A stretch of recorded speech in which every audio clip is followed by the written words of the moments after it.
Hello, നമ്മളിന്ന് പുതിയൊരു ബുക്കിൻ്റെ റിവ്യൂ ആയിട്ടാണ് വന്നേക്കുന്നത്. അപ്പോൾ നമുക്ക് വീഡിയോയിലേക്ക് പോവാം.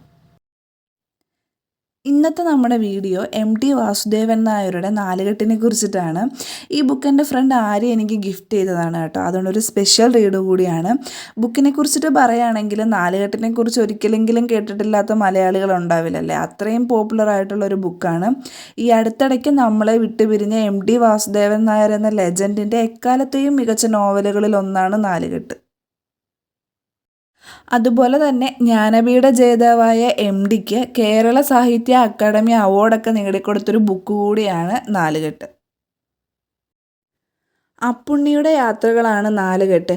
ഏകദേശം 20 വയസ്സ് വരെയുള്ള അപ്പുണ്ണിയുടെ ജീവിതകാലത്തെയാണ് ഈ നോവൽ ആവിഷ്കരിക്കുന്നത്. ആ കാലയളവിൽ എന്തൊക്കെയാണ് സംഭവിക്കുന്നതെന്നാണ് ഈ നോവലിൻ്റെ പ്രമേയം.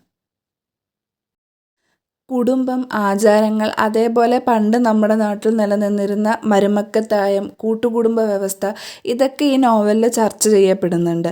അതേപോലെ നമുക്ക് അറിയാമല്ലേ, പണ്ടൊക്കെ ആളുകളെ ജാതിയുടെയൊക്കെ അടിസ്ഥാനത്തിലാണ് ബഹുമാനിച്ചുകൊണ്ടിരുന്നത്.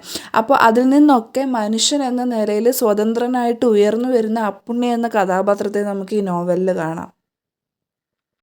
അതുകൊണ്ട് തന്നെ ഒരു കാലഘട്ടത്തിൻ്റെ കണ്ണാടിയാണ് ഈ നോവലെന്ന് വേണമെങ്കിൽ പറയാം. കേരള ചരിത്രത്തെക്കുറിച്ചൊക്കെ നമ്മളെ ബോധവാന്മാരാക്കുന്നുണ്ട്. അതുകൊണ്ട് നമ്മൾ ഒരിക്കലെങ്കിലും വായിച്ചിരിക്കേണ്ട ഒരു നോവലാണ് നാലുകെട്ട്.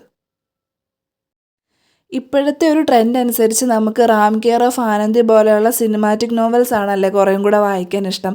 എനിക്കും അങ്ങനെയുള്ള ബുക്സ് വായിക്കാൻ ഇഷ്ടമാണ്. പക്ഷേ വൺസ് ഇൻ എ വൈൽ നമ്മൾ നാലുകെട്ട് പോലെയുള്ള ബുക്കുകൾ വായിക്കാൻ ചൂസ് ചെയ്യുക എന്നുള്ളതാണ്.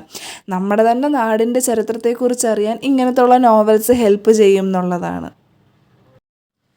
എല്ലാവരുടെയും കപ്പ് ഓഫ് ടീ ആണ് ഈ ബുക്കെന്ന് ഞാൻ ഒരിക്കലും പറയില്ല. പക്ഷെ പറ്റുവാണെങ്കിൽ എല്ലാവരും എടുത്ത് വായിച്ചു നോക്കുക.